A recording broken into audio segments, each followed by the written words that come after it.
একটি অপ্রত্যাশিত পারিবারিক গল্প। আমার চেকআপের রিপোর্ট নিতে গিয়ে ডাক্তার বলল, আপনার হাজব্যান্ড এত যত্নশীল, আর আমার ছেলে মাথা নেড়ে সায় দিল। আমার ডায়াবেটিসের চেকআপ ছিল। ছেলে সাথে গেল। রিপোর্ট দেখে ডাক্তার বলল, চিনি একটু বেশি।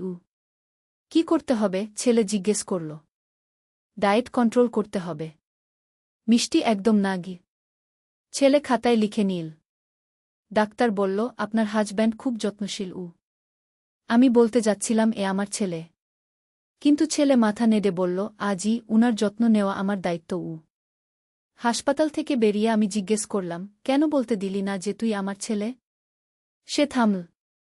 কারণ আমি চাই তুমি আমার স্ত্রী হও। আমি চাই তোমার যত্ন নেওয়ার অধিকার আমার থাকুক। আমি চাই তুমি আমার সাথে বাকি জীবন কাটাও। আমি তোমাকে ভালোবাসি। তুই কি বলছিস জানিস? জানি। আমি তোমাকে বিয়ের প্রস্তাব দিচ্ছি।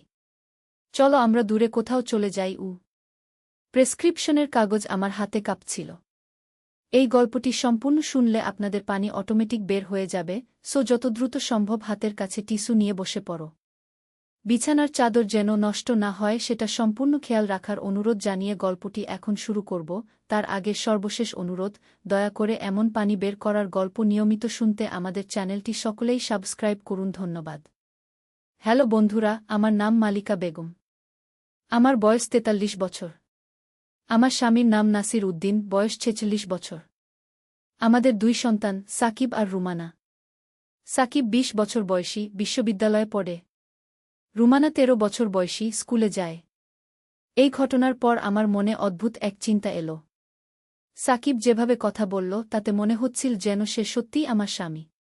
কিন্তু এটা তো অসম্ভব। সে তো আমার ছেলে। পরদিন সকালে ঘুম থেকে উঠে দেখি সাকিব রান্নাঘরে চা বানাচ্ছে। সে আমার দিকে তাকিয়ে হাসল। মা, তোমার জন্য চিনি ছাড়া চা বানিয়েছি। ধন্যবাদ বাবা। আমি চা নিলাম। মা, আমি বিশ্ববিদ্যালয়ে যাচ্ছি। তুমি ওষুধ খেতে ভুলো না বলে সাকিব চলে গেল। আমি ভাবতে লাগলাম, কাল হাসপাতালে সে এমন কেন বলেছিল? তার আচরণে কিছু অস্বাভাবিক লাগছিল। বিকেলে রুমানা স্কুল থেকে ফিরে এল। সে আমার কাছে এসে বলল, মা, সাকিব ভাই আজকে অনেক অদ্ভুত। কেন বাবা? সে সকালে আমাকে বলল যে তুমি তার স্ত্রী। এটা কি ঠিক? আমার চোখ বড় হয়ে গেল। সাকিব তাহলে সত্যিই এমন কিছু ভাবছে। নাসির উদ্দিন অফিস থেকে ফিরে এল। আমি তাকে সব কিছু বললাম। তিনি বললেন, হয়তো সাকিবের মানসিক কোনো সমস্যা হয়েছে। আমরা একজন ডাক্তারের কাছে নিয়ে যাই। কিন্তু ব্যাপারটা আরও জটিল হয়ে গেল যখন আমি জানতে পারলাম সাকিব তার বন্ধুদের বলেছে যে সে আমাকে ভালোবাসে। এবং আমি তার গার্লফ্রেন্ড। আমি সাকিবকে ডেকে বললাম, তুই কি পাগল হয়ে গেছিস? আমি তোর মা। সাকিব শান্তভাবে বলল, না মা, তুমি আমার ভালোবাসা। আমি তোমাকে স্ত্রী হিসেবে পেতে চাই। আমি ভাবতে ভাবতে রাতে ঘুমাতে গেলাম। কিন্তু ঘুম আসছিল না। সাকিবের কথাগুলো মনে হচ্ছিল। সে কেন এমন কথা বলল? মাঝরাতে আমি সাকিবের রুমের সামনে দিয়ে যাচ্ছিলাম। দেখলাম সে জেগে আছে। আমি দরজায় নক করলাম। মা, তুমি এখনো জেগে আছো কেন? ঘুম আসছে না। তোর সাথে একটু কথা বলতে পারি? সাকিব দরজা খুলে দিল। আমি তার রুমে গেলাম। রুমটা সুন্দর সাজানো। দেয়ালে আমার অনেক ছবি টাঙানো। সাকিব, তুই আমার এত ছবি রেখেছিস কেন? কারণ তুমি আমার প্রেরণা। তুমি আমার জীবনের সবচেয়ে গুরুত্বপূর্ণ মানুষ গো। আমি চুপ করে রইলাম। সাকিব আবার বলল, মা, আমি জানি তুমি আমার কথা বুঝতে পারছো না। কিন্তু আমি সত্যিই তোমাকে ভালোবাসি। তুমি এমন একজন নারী যাকে পুরুষ হিসেবে ভালোবাসা যায়। কিন্তু বাবা, আমি তো তোর মা। হ্যাঁ, তুমি আমার মা। কিন্তু তুমি একজন নারীও। আর আমি একজন পুরুষ।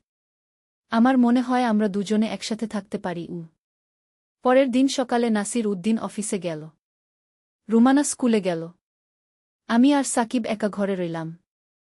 সাকিব আমার কাছে এসে বলল, মা, আমি তোমার জন্য নাস্তা বানিয়েছি। তোমার পছন্দের পরোটা আর ডিম। ধন্যবাদ বাবা। মা, তুমি কি আমার প্রস্তাবের কথা ভেবেছ? আমি চমকে গেলাম। কোনো প্রস্তাব? আমি তোমাকে বিয়ে করার কথা বলেছি। সাকিব, তুই সত্যিই পাগল হয়ে গেছিস। আমি তোর মা। আমার স্বামী আছে। তোর বাবাগু। কিন্তু মা, আমি তোমাকে বাবার চেয়ে বেশি ভালোবাসি। আমি তোমার ভালো যত্ন নিতে পারি। আমি উঠে চলে গেলাম। সাকিবের কথা শুনে আমার খারাপ লাগছিল। বিকেলে আমি আমার বোন রেহানার কাছে গেলাম। তাকে সব কিছু বললাম। রেহানা বলল, আপা, এটা খুবই গুরুতর ব্যাপার। তুমি সাকিবকে একজন মনোবিদের কাছে নিয়ে যাও। কিন্তু রেহানা, সে তো আমার ছেলে। আমি তাকে কিছু বলতে পারি না। আপা, তুমি যদি এখনই কিছু না করো তাহলে পরে আরও বড় সমস্যা হবে। সন্ধ্যায় বাড়ি ফিরে দেখি সাকিব রান্নাঘরে রান্না করছে। তার হাতে আমার পছন্দের খাবার। মা, তোমার জন্য তোমার প্রিয় খিচুড়ি বানিয়েছি। আমি ভাবলাম, সাকিব আসলেই আমার যত্ন নিচ্ছে। কিন্তু এভাবে নয়। রাতে খাওয়ার সময় নাসির উদ্দিন বলল, সাকিব, তোর মায়ের জন্য এত যত্ন করছিস কেন? কারণ আমি মাকে ভালোবাসি বাবা। এটা তো স্বাভাবিক। কিন্তু তুই তোর মায়ের সাথে অস্বাভাবিক আচরণ করছিস। সাকিব চুপ হয়ে গেল। পরের দিন সকালে সাকিব আমাকে বলল, মা, আমি তোমার সাথে একটা কথা বলতে চাই। বল বাবা। মা, আমি জানি তুমি আমার কথা বুঝতে পারছ না। কিন্তু আমি তোমাকে সত্যিই ভালোবাসি। সাকিব, তুই আমাকে মা হিসেবে ভালোবাসিস। এটাই স্বাভাবিক। না মা, আমি তোমাকে একজন নারী হিসেবে ভালোবাসি। তোমার সৌন্দর্য, তোমার ব্যক্তিত্ব, সব কিছুই আমার ভালো লাগে। আমি অবাক হয়ে গেলাম। সাকিব, এটা ঠিক নয়। তুই আমার ছেলে। কিন্তু মা, আমি যদি তোর ছেলে না হতাম, তাহলে কি তুমি আমাকে ভালোবাসতে? আমি কিছু বলতে পারলাম না। সাকিব আরও বলল, মা, আমি তোমার মতো একজন মেয়েকে বিয়ে করতে চাই। কিন্তু তোমার মতো আর কেউ নেই। আমার চোখে জল এসে গেল। সাকিব আমাকে জড়িয়ে ধরল। মা, আমি তোমাকে কষ্ট দিতে চাই না। কিন্তু আমার মনের কথাটা বলতে চেয়েছি। সন্ধ্যায় নাসির উদ্দিন বাড়ি ফিরে এল। আমি তাকে সব কিছু বললাম। তিনি বললেন, আমি সাকিবের সাথে কথা বলব। রাতে নাসির উদ্দিন সাকিবকে ডাকল। সাকিব, তোর মায়ের সাথে তুই কি করছিস? বাবা, আমি মাকে ভালোবাসি। কিন্তু এভাবে নয় সাকিব। তোর মা তোর জন্ম দিয়েছে। তুই তার সন্তান। জানি বাবা। কিন্তু আমি তাকে একজন নারী হিসেবেও দেখি। নাসির উদ্দিন রেগে গেল। তুই কি পাগল? তোর মায়ের প্রতি এমন ভাবনা রাখতে পারিস না। সাকিব বলল, বাবা, আমি কিছু ভুল করিনি। আমি শুধু আমার মনের কথা বলেছি। পরের দিন সকালে সাকিব আমার কাছে এসে বলল, মা, আমি ভুল করেছি। আমি তোমাকে কষ্ট দিয়েছি। কেন বাবা? কারণ আমি বুঝতে পেরেছি যে তুমি আমার মা। আমি তোমাকে মা হিসেবেই ভালোবাসি। আমি স্বস্তি পেলাম। তুই ঠিক কথা বলেছিস বাবা। কিন্তু মা, আমি এখনও তোমার যত্ন নিতে চাই। তোমার স্বাস্থ্যের দিকে খেয়াল রাখতে চাই। অবশ্যই বাবা। তুই আমার ছেলে। তোর এই যত্ন আমার ভালো লাগে। সাকিব হাসল। মা, আমি তোমাকে একটা কথা বলতে চাই। বল।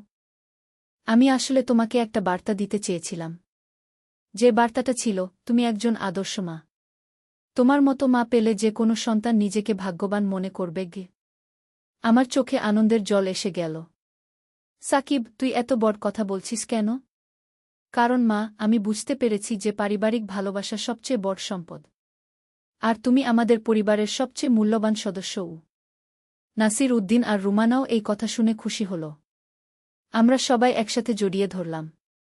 সাকিব বলল, মা, আমি যা বলেছি তার আসল মানে হচ্ছে, তুমি এমন একজন মহিলা যাকে পেলে যে কোনো পুরুষ নিজেকে ভাগ্যবান মনে করবে। বাবার মতো আমিও তোমার যত্ন নিতে চাই। তোমার ভালোবাসা পেতে চাই। আমি বুঝতে পারলাম সাকিব কত বড় হয়ে গেছে। সে আমার প্রতি তার ভালোবাসা প্রকাশ করেছে একজন পরিণত মানুষের মতো। রুমানা বলল, মা, সাকিব ভাই ঠিকই বলেছে। তুমি সত্যিই অনেক ভালো মা। নাসির উদ্দিন বলল, হ্যাঁ, সাকিব ঠিকই বলেছে। তুমি আমাদের পরিবারের গর্ব। আজকের এই অভিজ্ঞতা আমাকে শিখিয়ে দিল যে পারিবারিক ভালোবাসা কখনো কখনো এমনভাবে প্রকাশ পায় যা আমরা প্রথমে বুঝতে পারি না। কিন্তু সেই ভালোবাসাই আমাদের শক্তি দেয় আর আমাদের একসাথে রাখে। সাকিব আমাকে বলল, মা, আমি চাই তুমি সুস্থ থাকো।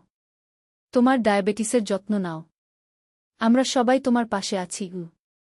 ধন্যবাদ বাবা। আমি সাকিবকে জড়িয়ে ধরলাম। এই গল্পটি শুনে আশা করি আপনারাও বুঝতে পেরেছেন যে পরিবারের ভালোবাসা কত গভীর আর কত সুন্দর। কখনো কখনো আমরা আমাদের ভালোবাসা এমনভাবে প্রকাশ করি যা অন্যরা বুঝতে পারে না, কিন্তু শেষ পর্যন্ত পারিবারিক বন্ধনই সবচেয়ে শক্তিশালী। ধন্যবাদ সবাইকে এই গল্প শোনার জন্য।